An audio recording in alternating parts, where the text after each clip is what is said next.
कृष्णा। मेरे channel divine कोमल में एक बार फिर से आपका स्वागत है। वीडियो पसंद आए तो चैनल को सब्सक्राइब कीजिएगा।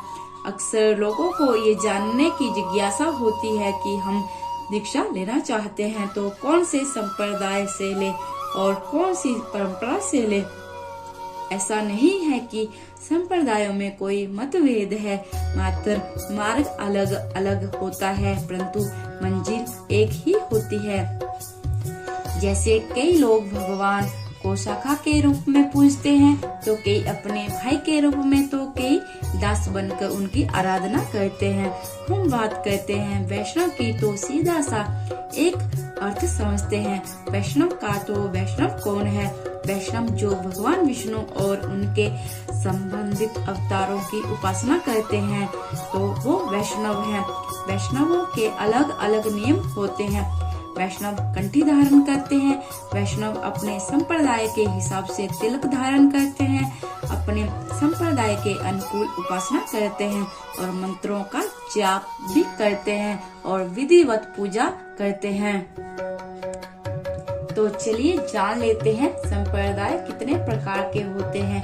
संप्रदाय मुख्य रूप से 4 हैं। भगवान ने अपना दिव्य ज्ञान अलग अलग लोगों में बांटा। मुख्य रूप से ब्रह्मा जी, लक्ष्मी जी, शिव जी, सनकादि ऋषियों को ये दिव्य ज्ञान दिया। इन चारों से 4 परंपराएं प्रारंभ हुई।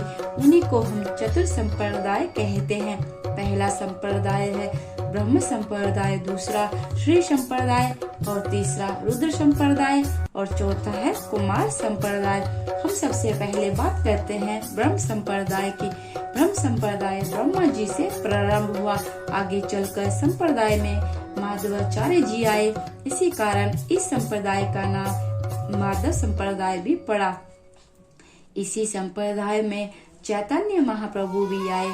संप्रदाय में मुख्य रूप से मायावाद के खंडन पर कार्य किया गया और इस संप्रदाय में ये माना जाता है कि जो विग्रह है जिसकी हम पूजा करते हैं वही साक्षात भगवान है और ऐसा ही होना चाहिए। इसी संप्रदाय में श्रील प्रभुपाद जी भी आए, जिन्होंने समस्त विश्व में घूमकर हमारे सनातन धर्म का प्रचार किया है। प्रभुपाद जी महान धर्म प्रचार कर रहे हैं। हमारे भक्ति आंदोलन के आज हम देख रहे हैं पूरे विश्व में इस्कॉन का प्रचार है। ये जो इस्कॉन है इस संस्था के संस्थापक भी श्रील प्रभुपाद जी ही हैं।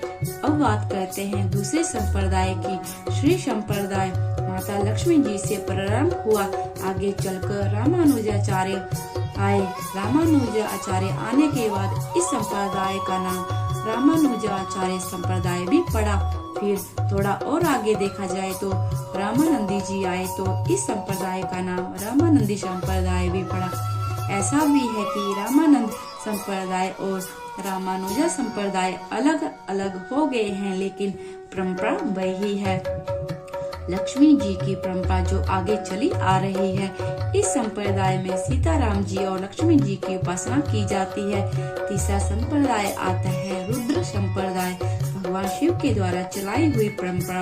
भगवान शिव से ये परंपरा प्रारंभ हुई। भगवान शिव के बाद आते हैं विष्णु स्वामी संप्रदाय।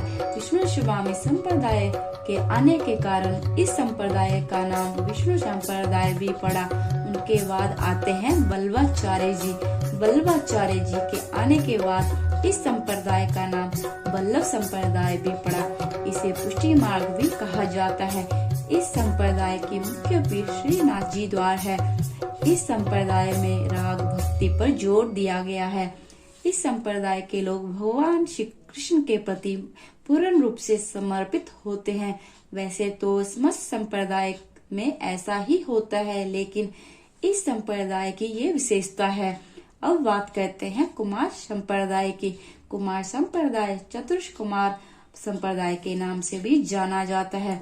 ये संप्रदाय हंस अवतार से प्रारंभ होता है।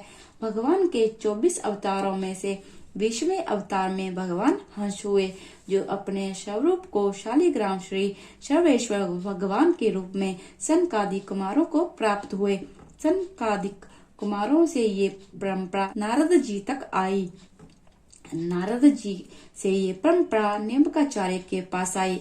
अब निम्काचार्य के आने के बाद इस संप्रदाय का नाम निम्काचार्य संप्रदाय पड़ा। इस संप्रदाय में विशेष रूप से युगल उपासना की जाती है। भगवान श्री राधा कृष्ण की निकुंज भाव में जो लीलाएं हैं, उन लीलाओं की उपासना की जाती है।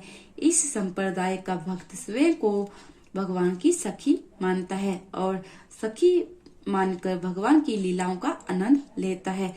तो आज की वीडियो आपको कैसी लगी? पसंद आए तो लाइक करने के साथ चैनल को सब्सक्राइब करना ना भूले।